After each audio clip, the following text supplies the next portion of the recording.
Hey, what's up, you guys? It is I, Viney Marino. Welcome to the pre-show before the free show.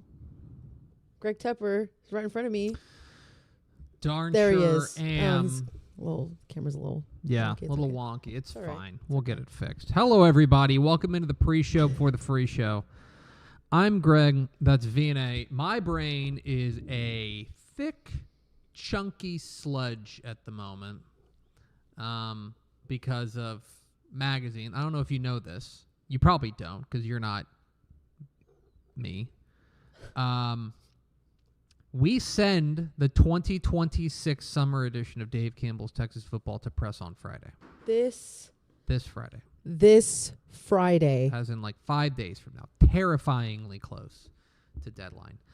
And so this past weekend was a lot of work. This morning has been a lot of work. The next 96 hours will be a lot of work. This is 100% true. Do you know what I just got done doing? I just got done laying out the headshots in the magazine, like the mugshots that we have for players in the high school section. We have more than we've ever had in the history of the magazine. More than 300 player headshots. Oh, and my goodness. I had to go through, process the photos, put in the information, and then so my brain is a thick sludge. I would like to. Oh, sorry. I was going to say something, but. Yes, ma'am. Go. No, I was just. No, say something. I was just going to say, being in the office with Greg Tepper, or being in the same office as Greg Tepper during magazine season and counting down the days till we go to press has been very interesting because it's just a lot of walking back and forth to the printer, and you hand off pages to everyone in the office, and it's kind of like a little bit like the Grim Reaper, it's like Carter, here are your pages, Powers, use your pages, Mallory, and it's the. I mean, while I'm editing, right? Because I don't really. So we like to have 4 reads on every page. So there are going to be errors in the magazine. I wish there weren't for a variety of reasons, but there will be. But we try our best. We have a very thorough process to catch mistakes. And so, yes, I am often the Grim Reaper. I am the angel of death to drop pages. I got to ruin Greg Powers' this weekend, Carter Yates' weekend. And Willie, too. And William Wilkerson's weekend. I got to ruin their weekends, which is neat. I do want to point this out. Okay, sorry. We got some mail today. That's mail. We got some mail at the Dave Campbell's offices. Ooh. We did.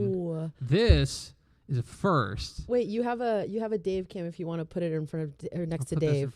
There we go. There we go. Oh, that's so cool. That is a graduation invitation from one Stryker Reed, the star player for the Gordon Longhorns, who is heading off to the Air Force Academy. We got invited to his graduation. That's awesome. Which is very cool. Thank you, Stryker. I will not be able to make it. But in a very smart move, on the back here is his Venmo. Oh, let's go. So who knows? We'll see. All the graduation presents. Yeah. This is so yeah, thank you, Stryker. We appreciate it. Thanks. I think this might be the first time I've received a graduation invitation. Really? From like a player. Stuff like that. That's but of course, cool. he came in and he committed on our air. He did. He is a friend of the brand. I saw him at the Texas High School Football Hall of Fame induction ceremony last weekend. So, yeah, thank you, Stryker. Congratulations on your graduation, which is coming up on May 29th, 7 o'clock at the Gordon Gymnasium. So make sure you go check that out. We'll see if I can find your Venmo. Anyway, that's awesome. Hit the theme expo. Oh, quickly. Oh, my gosh. No, never mind. Don't hit the theme. Don't. Just take your time. Do whatever you got to do.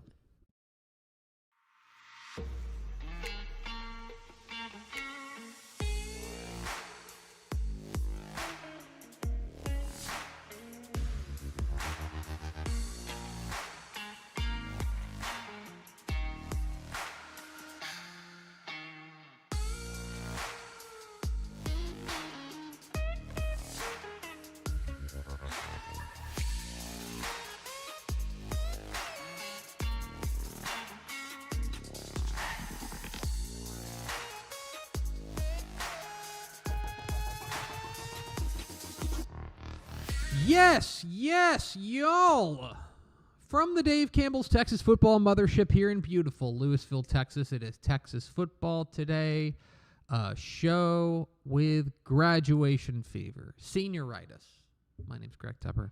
I'm the editor-in-chief of Dave Campbell's Texas Football Magazine and TexasFootball.com. Thank you for spending part of your day with us. Whether you're watching us live at TexasFootball.com, Facebook, YouTube, Twitter, Instagram, or you listen to us on the podcast, which you can subscribe to on the podcast vendor of your choice. Either way, thank you for doing your part to support your local mediocre internet show.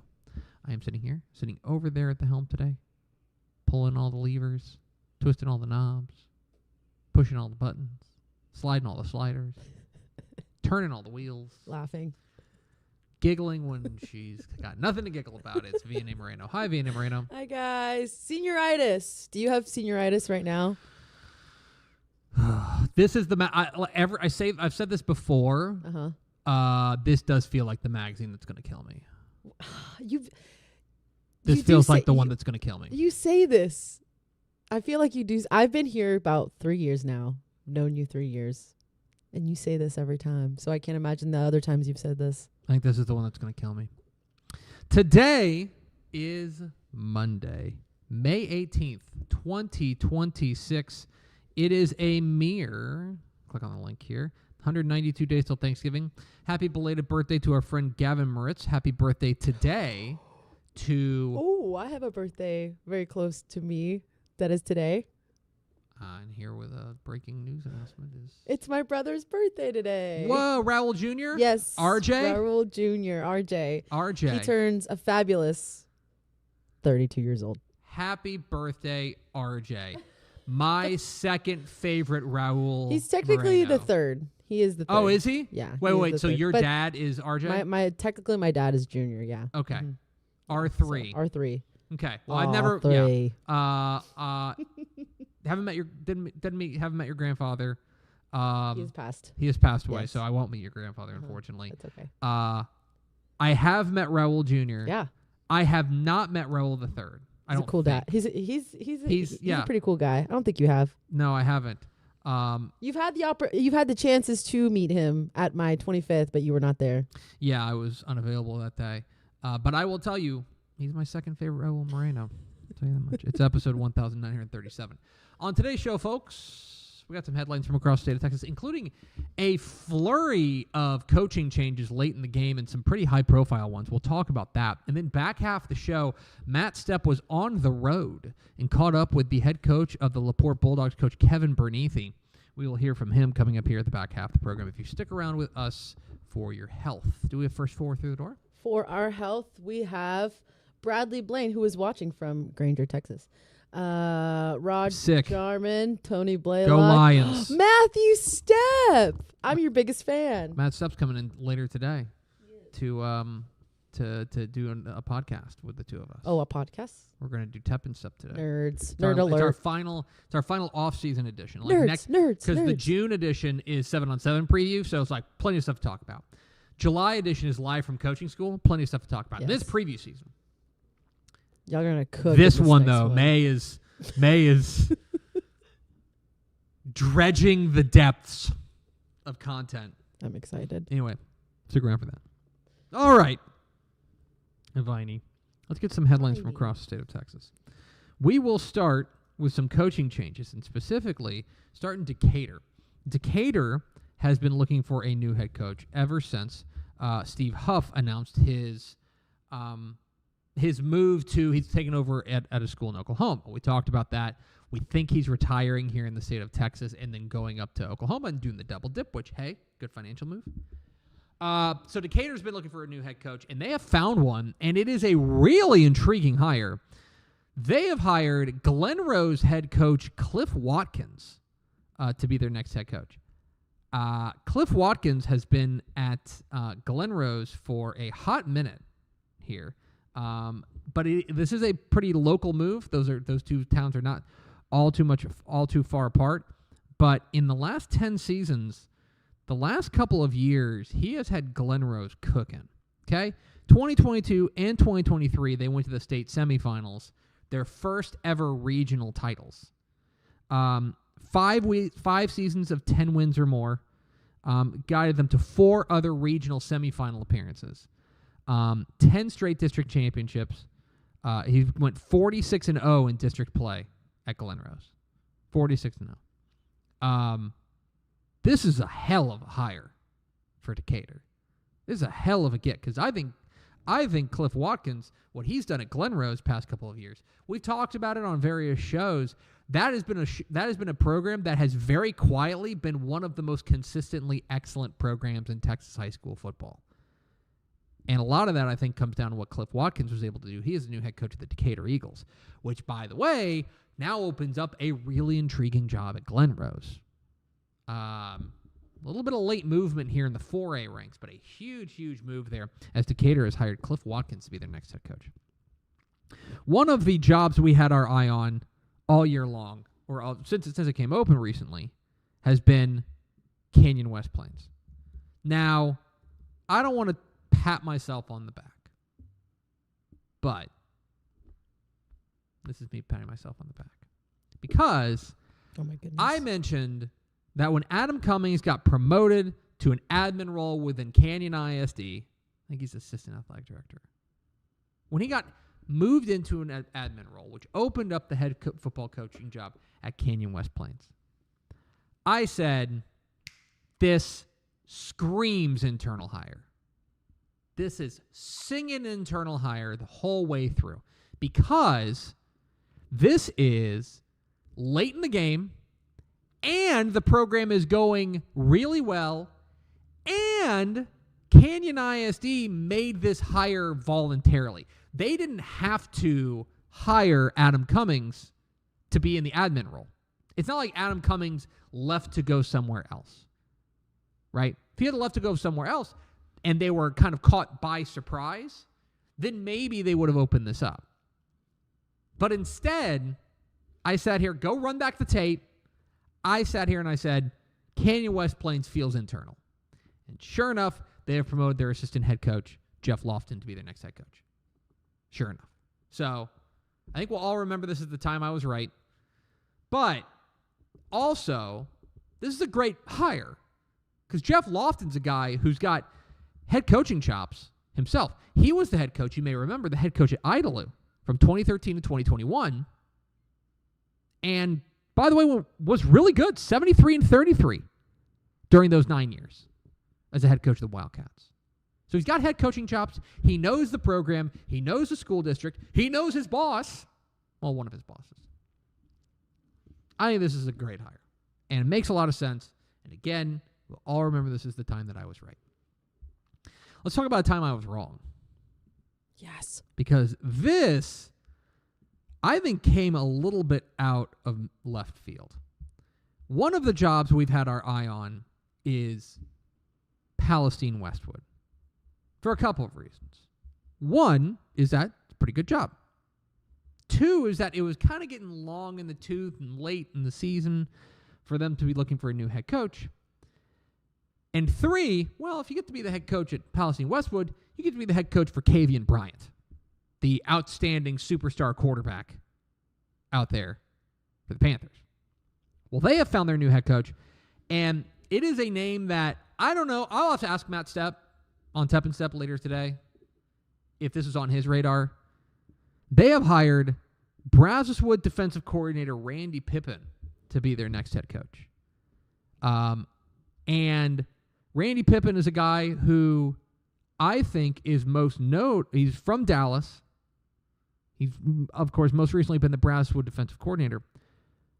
Most notably, he was the defensive coordinator for Trinity Valley Community College from 1990 to 1995. I'm sorry, from 1990 to 1992. Then got promoted to head coach in 1993, and then led TVCC to a junior college national championship. This is a junior college national champion head coach, taking the job there at Palestine Westwood. This is a splashy hire, I think. And we will see how it all plays out there. And obviously, he's inheriting a team that is ready to contend right now with a superstar quarterback. Fascinating move here. So they have hired Randy Pippin, the defensive coordinator out of Brazos Wood, and the former Trinity Valley Community College national champion head coach to be the head coach. Elsewhere, let's stay. This is a phrase I think I've never said. Let's stay in Palestine, because Palestine High was also looking for a head coach. And it's interesting because I think that because of the Westwood, even though Palestine High is bigger than Westwood, because of Westwood has been, quite frankly, better than them recently, this has kind of flown under the radar. James Reyes moved into an AD role within Palestine ISD, which opened up the head coaching job at Palestine High. They have went and hired Crawford head coach Ty Robinson.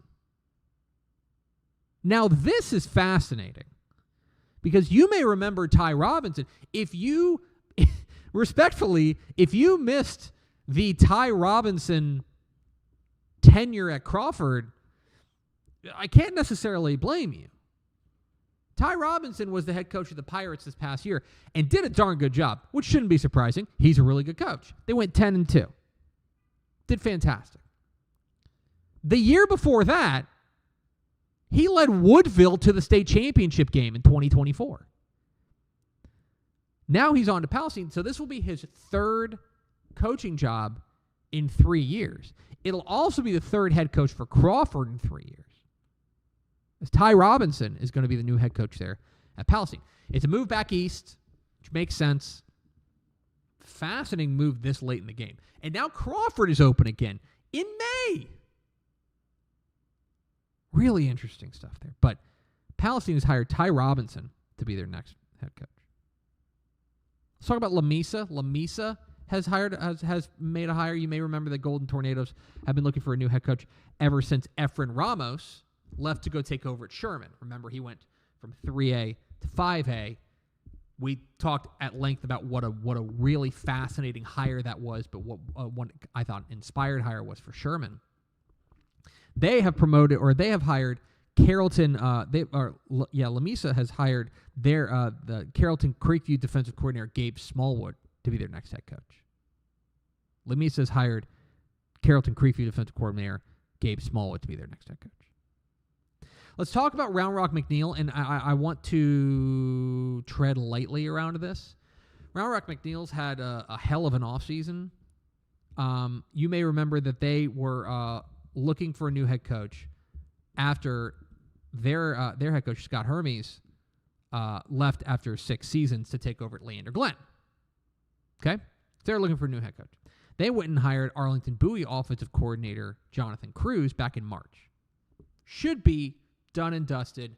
We've talked about this. Now, Round Rock McNeil has reposted the job because of I want to be very, very clear about this. Is that Jonathan Cruz was arrested this week on a warrant connected to a 2024 child abuse investigation. I'm reading from KERA News. Jonathan Cruz was taken into custody on May 4th by Williamson County authorities on a charge of injury to a child with intent to cause bodily harm. As a result, Round Rock ISD has reposted the job. They are looking for a head coach again for the second time in this offseason. So Round Rock McNeil is open. We will see how quickly they move here with the end of the school year closing in. Let's move quickly on to coach some 7-on-7 results from across the state of Texas. It was another busy week of 7-on-7 across the state of Texas with teams punching their ticket to the state tournament in College Station at the end of June. Specifically at the Dickinson SQT.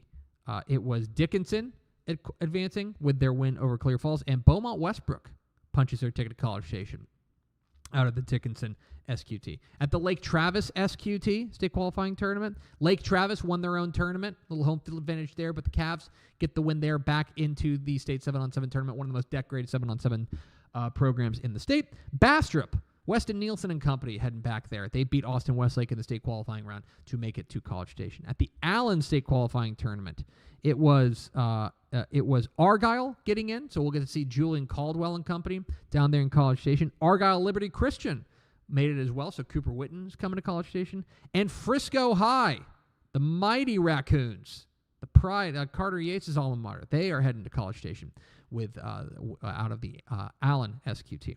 In Division II at the LaGrange State Qualifying Tournament, Bay City is heading to State 7-on-7 with a win. I'm very excited to see them because they've got some big-time playmakers. At the Division II state qualifying tournament at Northwest ISD, they qualified Sunnyvale, qualified for the state tournament, as well as Van Alstyne. And in Division III at the Corrigan-Camden State Qualifying Tournament, West Rusk and New Waverly punched their tickets. At the Millsap State Qualifying Tournament, Jefferson beat Millsap in overtime. And Hamilton, the reigning defending 2A Division I state champs, the official team of Tep and Step, is heading to College Station with a win over Santos. So that is the state 7-on-7 results from the weekend. One more thing. There's another big thing going on this weekend. That was the state track meet going on down in Austin. And I think you are seeing more and more Texas high school football coaches encouraging, let's say, strongly encouraging their players to run track because it keeps them in shape, obviously, works on their speed. A lot of crossover benefits to running track. And there was a Texas high school football flair to the state track meet this weekend, including one guy who is heading off to Mississippi State, Camden Capehart. Camden Capehart three-peated in the 100-meter dash in Class 3A. And he ran a wind-legal 10.02. 10.02. That is the 7th fastest time in United States high school history. 10.02 for Camden Capehart. My goodness. A burner there. So Winsboro's Camden Capehart in what I presume is his last athletic feat for Winsboro High wins the state wins the 100 meters. Again, three-peats as there. And then there was another guy we definitely had our eye on. I think everybody did. And that was Dylan Mitchell. Dylan Mitchell, of course, the burner from Sheldon C.E. King, won the 6A 100-meter dash. Ran it with a 9.92. A sub-10-second 100 for Dylan Mitchell. Now, I want to be clear. I don't believe it was. I believe this was. It was wind aided, so it doesn't go. It's not wind legal. So as a result, it doesn't go into the record books. I don't care. Okay, I can sit here. I don't care about the record books at the moment. We can marvel at a guy who is coming back for a state finalist a year ago. Dylan Mitchell, who just ran a sub 10-second 100 at the state meet. Of course, that was good enough to win it. So congratulations to him. Like I said, there was Texas high school football stars all over the state track meet down there in Austin. Those are some headlines from across the state of Texas. We are Texas Football Today. We're here Mondays and Thursdays on TexasFootball.com, talking football in the Lone Star State. You can follow us on Twitter at DCTF, like us on Facebook, Facebook.com/Dave Campbell's. Follow us on Instagram, Instagram.com/Dave Campbell's, and of course, see us at TexasFootball.com. Can we run through the schedule here for a little bit? Let's do it. Okay. So today is Monday the 18th. Okay. We will have another show on Thursday. That's Thursday the 21st. Mm-hmm. We'll have another show there. Well, Wednesday will be Tep and Step, and then Thursday. Wednesday we'll have Tep and Step. Mm-hmm. Thursday we'll have another episode of TFT. Next week, Monday is Memorial Day. We will be off. I'll actually be out of town. No show. No show next Monday. You will be breathing at that point. I will be. I'll be around. Yeah. Well, I won't be around. I don't even want to be around anymore. Okay. Next Thursday, I'm out of town. I'm going to once again just call out Carter Yates and tell him he needs to host on next Thursday. See if that works. But if not, and we go dark for a whole week, that's okay, because 2 weeks from today, Monday, June 1st, the exclusive cover reveal for the 2026 summer edition of Dave Campbell's Texas Football, the cover reveal presented by our friends at Optimum. We will give you everything, your first look at the 2026 summer edition of Dave Campbell's Texas Football, live on this very show 2 weeks from today. June 1st, Monday, June 1st. Put it in your Palm Pilot. TexasFootball.com/subscribe is where you can get your copy mailed to you. But the cover reveal presented by Optimum is coming up June 1st. This very network, this very program. June 1st. I'm excited. Noon. Be here. Or you're rude. Coming up here after the break, Matt Stepp caught up with the head coach of the LaPorte Bulldogs, Coach Kevin Bernathy. But first, a word from these valued partners. Pour some sunshine with new First Light Community Coffee's first ever light roast. This blend has notes of honey and brown sugar that will brighten any part of your day. Try First Light now at communitycoffee.com. Hello, Candace. Not you again. Me again. Remember our last oil change? Your boyfriend said he knew a guy who knew a guy. None of those guys knew what they were doing, including you, Todd. Silence your oil change anxiety at Valvoline Instant Oil Change, where you can watch our experts change your oil right from your car. Thanks for coming in. And finish in about 15 minutes. Valvoline. Service you can see, experts you can trust. Friday night football is here, and Hometown is trusted by thousands of schools across the nation to make game days effortless. Sell tickets online, easily scan them at the gate, track sales in real time, and keep your community connected with a free athletic website. Make every game a hometown game. Visit hometown.com to learn more. Every legend starts with a vision. For Dave Campbell, that vision was clear. Tell the story of Texas football like never before. In 1960, he built something no one had before, a magazine that became the Bible of Texas football. Coaches, players, and fans didn't just read it, they lived by it. His words shaped the game. His vision built a legacy. And his name? It will always be written in the story of Texas football. Dave Campbell's Texas Football, where legends begin. Matt Stepp, Dave Campbell's Texas Football. Here in Dickinson, Texas, here at the Dickinson 7-on-7 state qualifying tournament. I'm here with the head coach of the LaPorte Bulldogs, Coach Kevin Bernathy. Coach, appreciate you taking a few minutes on this lovely Friday evening to chat with us tonight. Yeah, I remember being here last year, and it was really hot, and I'm very thankful for these clouds and this good breeze. It's a nice night. It's not quite football weather. I like it when it's a little chillier, but I'll take this in the middle of May for sure. For sure. All right, Coach, first off, you guys are out here competing in 7-on-7, and we all know, I know we're both guys who appreciate good front play on the offensive and defensive lines, and those guys aren't out here, so we know it's not real football.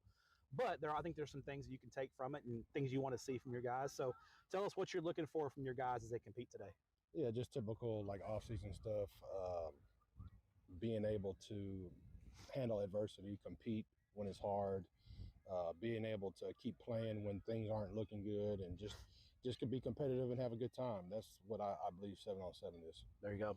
And you guys, just now you didn't get the win, but I think you saw some good things from your guys. Kind of operating the 2-minute drill and executing it. Your quarterback stepping in this year full-time as a starter after playing a lot as a sophomore. How have you seen your quarterback's growth and maturity going through spring football?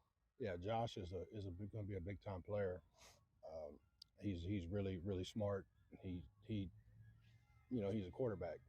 He does it year-round. Expecting a lot of big things out of Josh.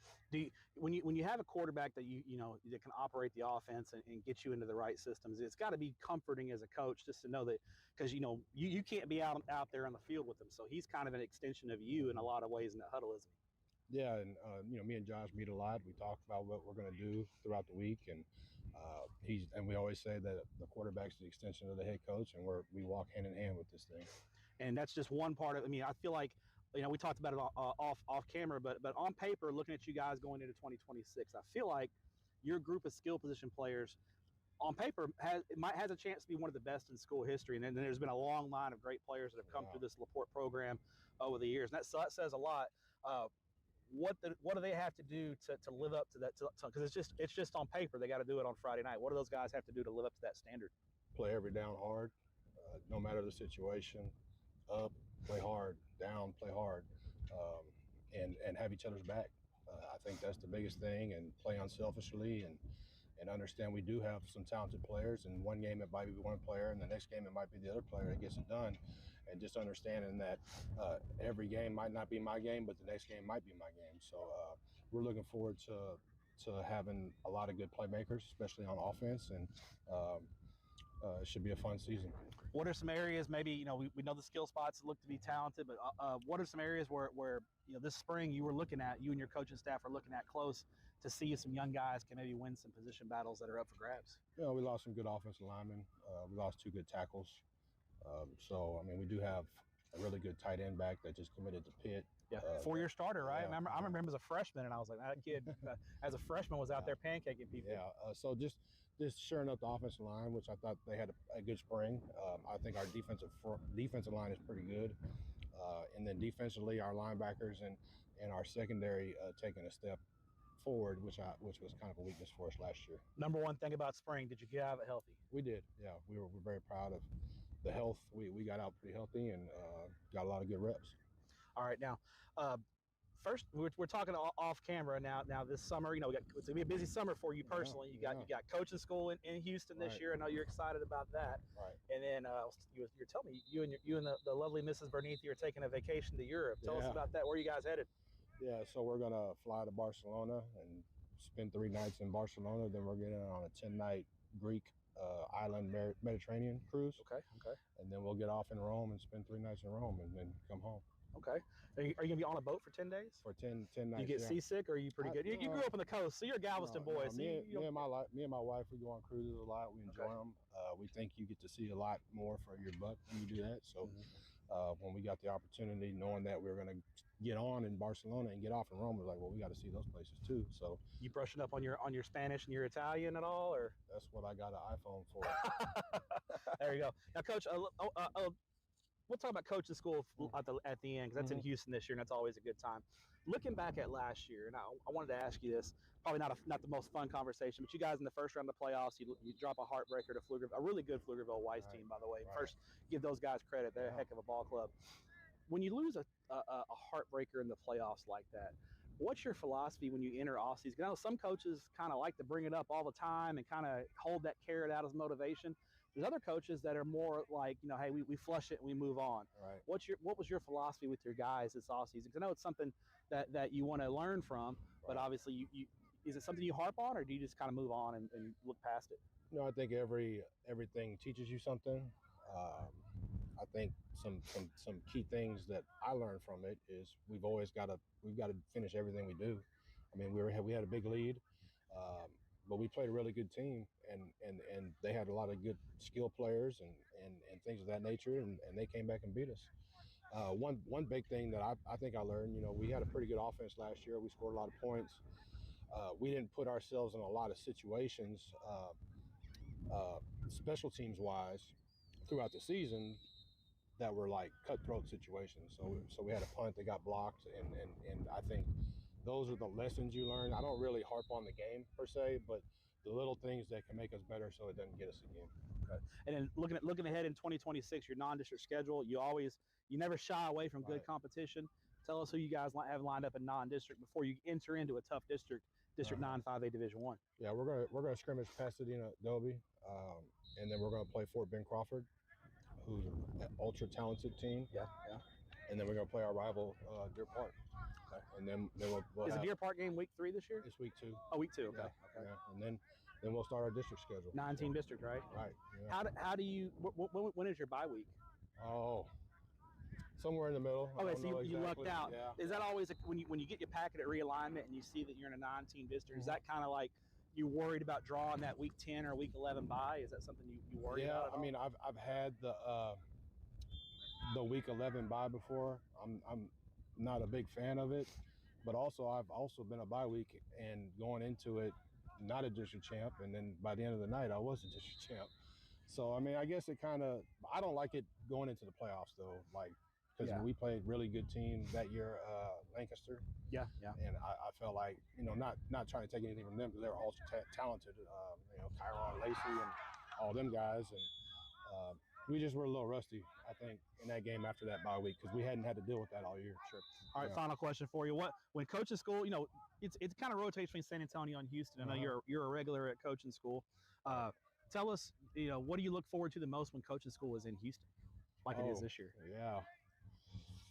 Not having to drive as far to it. No, I mean, every year coaching school, no matter where it is, it's all about catching up with old friends and meeting new friends and just enjoying the profession. In my opinion, it's a big celebration before the year, and in a profession that we all know is one of the greatest professions in the world, and being able to hang out with guys like you and some of the older guys that pour into us, and every coaching school is different, in my opinion.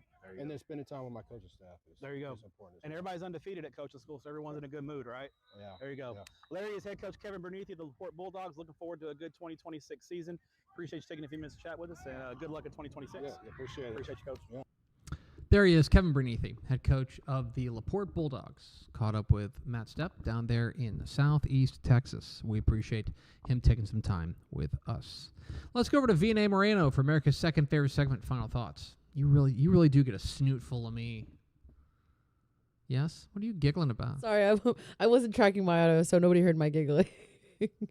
A what full of what? You get a snoot full of me. A snoot full? Yeah. Me and Stepp. Well, we'll be recording Tepper and Stepp. It'll be Yeah. in your feed later tonight. It's almost as if it's like semifinal. It's not. Nothing compares to semifinal week, where it's just like no. too much Tep. Yeah. TNT. That's just. This is different because I'm. You're actually very quiet during this time. Yes, I hole up in my office and just chug coffee. Is that your what's during magazine season and during the days leading up to sending to press? What is something that you do? I got a coffee. I got a coffee last night at 9 p.m. A coffee at 9 p.m.? Yes, I went out and I got a red eye at 9 p.m. Red eye? Red eye is a coffee with an extra shot of espresso in it. Yeah. Coffee. I was up till 1:30 working on this magazine. I just, it's a million little things that have to get done. And I'm not asking for people to feel bad for me, but my Venmo is Greg-Tepper. And I'm just saying that it's okay. I like to learn the process. I mean, you do this is which number magazine for you? Number 16. Number 16. It's 400 pages, and there's just processes that have to get done, and and a million little things. And there's things that can't get done until they can get done. You know what I mean? Oh, and just carrying on Dave's legacy. Just something. Hey, thanks for that pressure. I want to let the audience know. He's right there. Look at him. We have to carry on his legacy. Right there. That's going to do it for us. Thanks for spending part of your day with us. Follow us on Twitter at DCTF. Like us on Facebook, facebook.com/Dave Campbell's. Follow us on Instagram, instagram.com/Dave Campbell's. And, of course, see us at texasfootball.com. Thanks again to Kevin Bernathy of the LaPorte Bulldogs for being our guest. For Vianney Moreno, I'm Greg Tepper. We'll see you Thursday on Texas Football Today. Bye.